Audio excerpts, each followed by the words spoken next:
말씀의 제목은 말씀에 말씀을 따르는 것이 순종이다라는 제목입니다.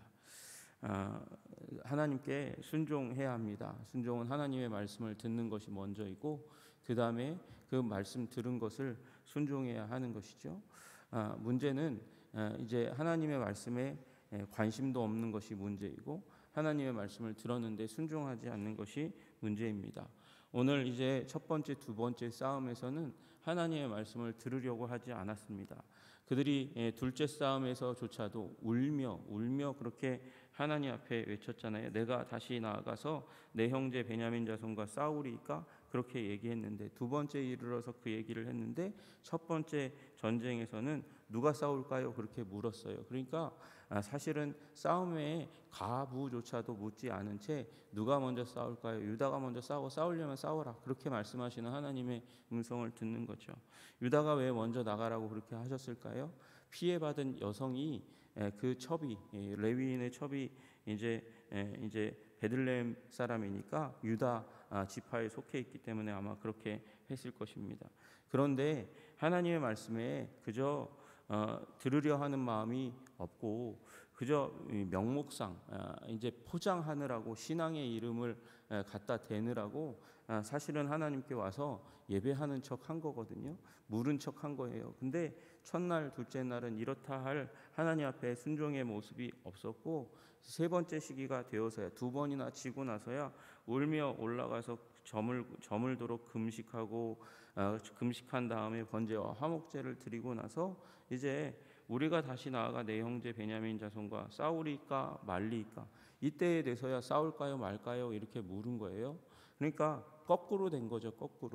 거꾸로 되어서 하나님께서 올라가 내일은 내가 그들을 내 손에 넘겨주리라 그렇게 말씀하셔서 그래서 이제 전쟁 가운데 나아가게 됩니다. 근데 29절에서 35절까지 이 부분이 한 단락이고 이 부분에 대한 더 자세한 내용이 다시 반복되는 것이 36절부터 46절까지의 내용입니다. 그러니까 지금 동일한 전투를 두 번에 반복해서 다른 관점으로 이야기하고 있다. 그렇게 이해하시면 될 것 같습니다.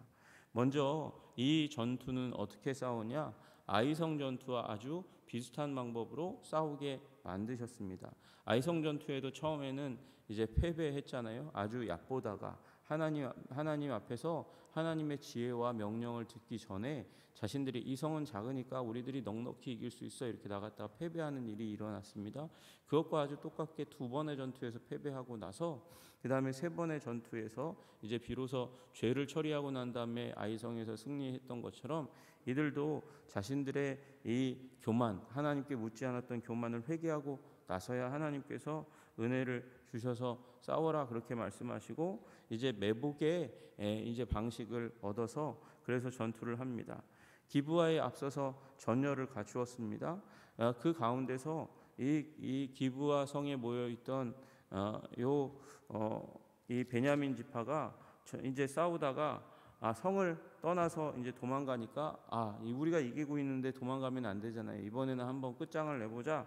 완전히 격퇴하자 그렇게 생각하고 쫓아왔습니다.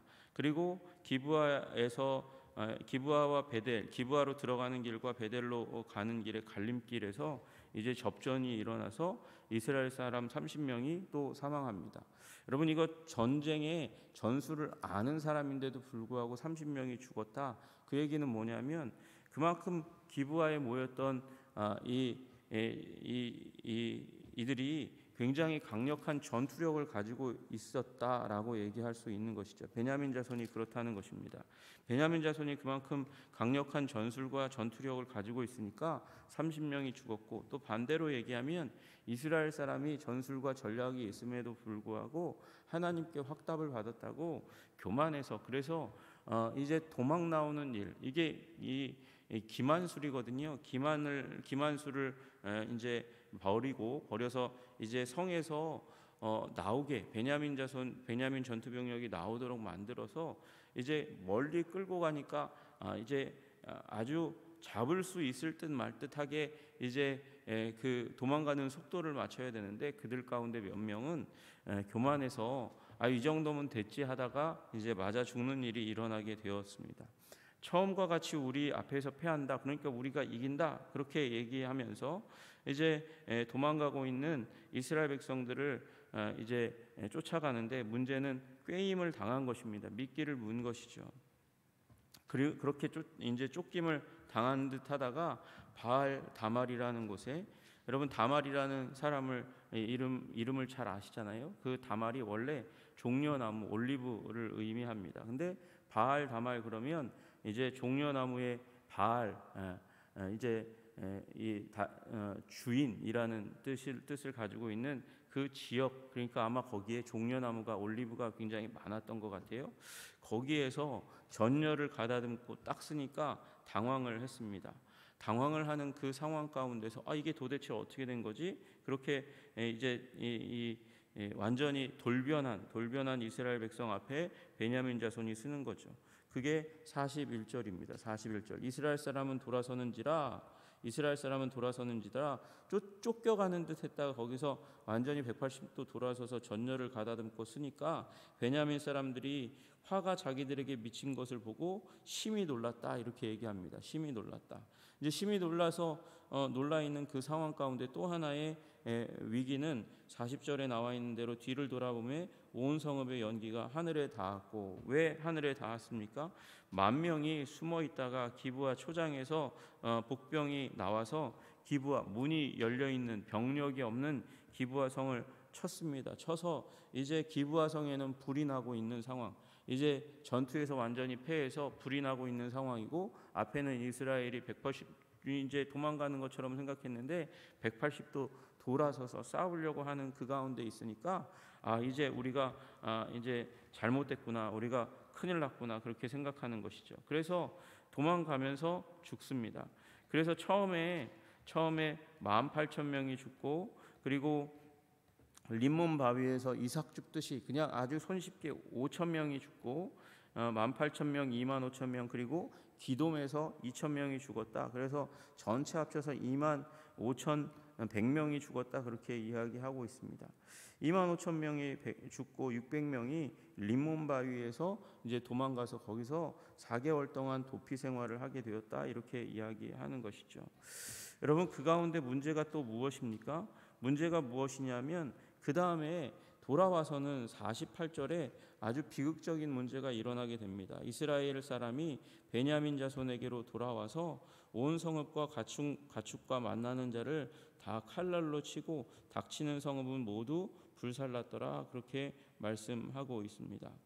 여러분, 그러니까 돌아와서 기브온 성만 친 게 아니에요. 베냐민 자손에게 돌아와서 온 성읍과 가축과 만나는 자를 다 칼날로 쳤다. 성읍은 닥치는 성읍, 그들이 도착한 베냐민의 성읍은 모두 불살랐더라, 그렇게 이야기하고 있습니다. 그러니까 베냐민의 성들을 다 도륙하고, 여기 이 48절의 말씀의 뉘앙스는 우리가 얘기하는 진멸에 해당하는 행동을 한 것이에요. 우리 잘 아시지만 이제 사울이 하나님께 징계를 받는 중요한 이유 중에 하나는 불순종했다고. 그래서 사무엘이 지적하잖아요. 전쟁 가운데서 블레셋에서 빼앗은 이제 재물 가운데 좋은 것들은 따로 남겨두었다가 버림을 받지 않습니까? 여러분, 진멸은 누구에게 행하는 것입니까? 진멸은 이방 땅, 이 가나안 땅에 자리 잡고 있는 이방인을 향해서 시행해야 될 징계입니다. 그 가나안 백성이, 가나안에 있는 그 백성들이 너무도 악하여 하나님께서 진멸을 명령하신 거잖아요. 왜? 그만큼 그들이 인간성이 부패되고 죄악 가운데 있었기 때문에 하나님께서 이스라엘을 무엇으로 쓰신 거예요? 징계의 도구로 사용하신 거예요. 그런데 그 이제 심판에 해당하는 부분을 누구에게 행하고 있는 것입니까? 바로 그 자기 지파 중에 하나인 베냐민에게 이제 시행한 것이죠. 여러분, 앞에 부분에 물었어요. 올라가는 거 맞아요? 싸우는 거 맞습니까?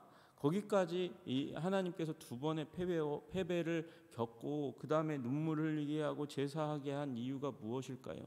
여러분, 그것은 오늘 본문에 이르러서 보게 된 것처럼 이제 사실은 기습이라는 그리고 숨어 있도록 하는 그 전략을 쓸 수 있도록 교만한 이스라엘 40만 명이나 모였고 그들은 3만 명도 안 되니까 우리는 넉넉히 싸워서 이길 수 있을 거야 라고 생각했던 하나님을 의지하지 않는 교만이라는 문제를 깨뜨리시도록 하기 위해서 하나님께서 2번의 패배를 주셨고 또 전술을 집어넣어 주시려고 그렇게 하셨고 또 하나의 문제는 이제 그 전쟁 후의 처리까지도 하나님께 묻도록 하는 그들의 지혜, 그들의 무릎 꿇음.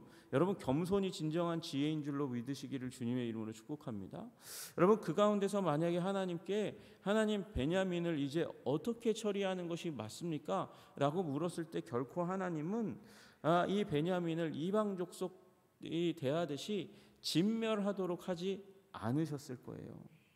그들에게 승기를 확실히 보여주고 그리고 형제인 베냐민을 보호하고 이 악한 자들 원래 불량배들과 더불어서 불량배를 수호하는 리더십 그룹을 이제 죽이고 정화하는 일을 하고 그리고 베냐민 족속을 지키는 방법을 하나님께서 취하지 않으셨겠습니까? 그런데 이들 베냐민 자손을 거의 다 도륙하고 끝장내게 되는 일들이 일어나는 거죠. 지금 여기 보세요. 베냐민 자손에게로 돌아와 온 성읍과 가축과 만나는 자를 다 칼날로 치고 닥치는 성읍은 모두 다 불살랐다고 얘기하잖아요. 그러니까 이제 베냐민 지파 중에서 남은 사람들은 600명밖에는 더 이상 없는 거예요. 누구요? 도망간 사람들 600명밖에는 없는 거예요. 여러분 베냐민 지파에서 나온 유명한 사람들을 여러분이 잘 아시잖아요. 누가 있습니까? 2명의 사울이 바로 베냐민 지파 출신입니다. 이제 왕이 된 첫 번째 이스라엘의 왕이 된 이 사울과 그리고 나중에 이제 회심해서 예수님의 복음 전도자로 바뀌는 사울, 유대인 중에 유대인이지만 자기 자신을 베냐민 지파로 얘기하잖아요. 그러니까 이 베냐민 지파가 나중에 존속되는 건 이 600명 가운데서 자손이 생겼기 때문에 이제 그래서 살아남게 되는 그 민족이 살아남게 되는 일이 일어나지만 거의 전멸되는 일이 오늘 이 현장 가운데서 일어나는 거예요. 하나님이 그것을 의도하셨겠습니까? 그것을 원하셨겠습니까? 여러분 신명기 7장 2절에 말씀하세요. 내 하나님 여호와께서 그들을 내게 넘겨 내게 치게 하시리니 그때에 너는 그들을 진멸할 것이라 그들과 어떤 언약도 하지 말 것이요 그들을 불쌍히 여기지도 말 것이며. 이게 이방인을 위한 말씀인데 이방인을 향해서 심판할 때 진멸해라, 그들과 결혼하지 말고 언약하지 말아라, 불쌍히 여기지도 말아라 그렇게 얘기했는데 마치 자기 형제를 이 말씀에 대입시켜서 완전히 진멸하는 일들이 일어나는 것이죠. 여러분 민수기 35장 33절에는 뭐라고 말씀하십니까? 너희는 너희가 거주한 땅을 더럽히지 말라. 피는 땅을 더럽히나니 피 흘림을 받은 땅은 그 피를 흘리게 한 자의 피가 아니면 속함을 받을 수 없느니라. 여러분 그러면 신명기 7장 2절 말씀과 배치되는 거예요. 이방인에 해당하는 게 아니에요. 이 말씀은 이스라엘을 대할 때 말씀하시는 거예요. 땅을 더럽히게 되면 피를 흘려 땅을 더럽히게 되면 피를 흘리게 한 자의 피를 흘리게 하는 것이 하나님의 법이었습니다. 그런데 지금 이스라엘 백성은 거기에서 더 나아가서 이 베냐민 지파를 진멸하는 이방인을 향한 심판의 방법을 사용하고 만 것이죠. 도를 넘어선 것이에요. 도를 넘어선 것이에요. 여러분 우리 이 율법에 이에는 이에는 눈에는 눈이라는 법칙이 있습니다. 동해 보복법이라고 부르는 거예요. 동해. 이 해를 당한 대로 똑같이 그 해를 갚아주는 것이 이 모세의 율법의 정신입니다. 여러분 그런데 지금 사사기 20장의 말씀은 이 이스라엘 백성들이 어떻게 행동했다? 자기가 받은 해보다도 더 강력하게 응징을 가했다는 것이죠. 여러분 동해보복법은 이 복수를 할 때에 한계를 정해놓는 거예요. 복수를 정당화하는 방법이 아니라 네가 죄를 저지르면 네가 사람들에게 해를 가했으면 그만큼 해를 받을 걸로 생각해서 너는 반드시 이 해를 저지르는 그때에 자제해라라는 말씀이 원래 원칙 첫 번째 원칙이고, 그 다음에 당한 사람이 복수를 할 때에 그 당한 해 그 이상을 넘어서서 보복하면 안 된다. 보복의 한계를 정해서 이 보복을 행한 사람을 아주 망가뜨리지 않도록 만드는 것이 동해 보복법의 원리입니다. 그런데 지금 이스라엘, 특별히 이 유다 지파는 첩이 죽었어요. 첩이 죽은 일을 행한 그 악한 불안당들을 처리하는 것만으로 멈추었어야 했어요. 아니면 그걸 정당화하고 방조한 이 기브아의 리더들을 처리하고, 또 기브아가 그렇게 방종할 수 있도록 했던 옆에 있는 베냐민 지파의 지도자들을 징계하는 것으로 거기서 끝내야 됐는데, 근데 더 넘어가서 완전히 한 지파를 진멸하는 데까지 갔다는 것이죠. 여러분, 분노는 그만큼 무서운 거예요. 얼만큼 무서운 것입니까? 하나님께 묻지도 않고 따지지도 않고, 그리고 하나님이 정하신 율법도 넘어서서 형제를 죽이기까지 하는 것이 바로 복수심이고 미움이라는 것이죠. 그것이 우리가 가인에게서 발견하는 것이고 온갖 죄인들에게서 발견하는 것입니다. 여러분, 우리 분노하더라도 하나님께 물어야 됩니다. 분노하더라도 하나님의 말씀 가운데 서야 합니다. 분노하더라도 형제를 사랑하는 마음을 버려서는 안 된다고 오늘 말씀하시는 것이죠. 여러분, 우리 하나님의 말씀 가운데 끝까지 순종하시는 여러분 되시기를 주님의 이름으로 축복합니다. 여러분, 피비린내 나는 전투라 할지라도 거기에서도 하나님의 말씀을 들어야 됩니다. 순종의 삶을 살아야 하는 것입니다. 형제 사랑하는 마음을 유지하면서도 그 가운데 하나님의 정의를, 하나님의 공의를 추구하시는 여러분과 제가 되기를 주님의 이름으로 축복합니다. 삶은 전쟁터입니다. 삶의 한 복판에서 우리 사회의 삶 가운데서도 주님의 뜻을 구하시고 묻고 하나님께 끝까지 순종하는 순종의 사람들 다 되시기를 주님의 이름으로 축복합니다. 기도하겠습니다. 하나님 아버지, 이스라엘 백성이 하나님 아버지 악하게 행동하였습니다. 하나님께 아버지 이 전쟁의 가부를 이거 정말 전쟁해야 되는 겁니까? 묻도록 주님께서 두 번의 패배를 당하게 하시면서까지도 인도하셨는데도 불구하고 이제 그 후처리까지도 묻지 않았습니다. 주님, 순종이란 끝까지 순종하는 것입니다. 주님, 순종이란 끝까지 하나님 말씀을 묻고 하나님께 순종하는 것이 진정한 순종이라는 사실을 깨달아 할 수 있도록 주님 도와주시옵소서. 하나님, 우리가 믿음으로 일어서면서 우리가 하는 모든 행동을 하나님 이름을 핑계로 하고, 그리고 우리의 행동을, 우리의 복수를 그렇게 정당화하는 일들이 일어납니다. 그러나 주님, 끝까지 주님께 아버지 묻고 아버지 순종할 수 있는 순종의 사람이 될 수 있도록, 아름다운 순종의 사람이 될 수 있도록 주님 우리를 도와주옵소서. 예수님 이름 받들어 기도드리옵나이다. 아멘.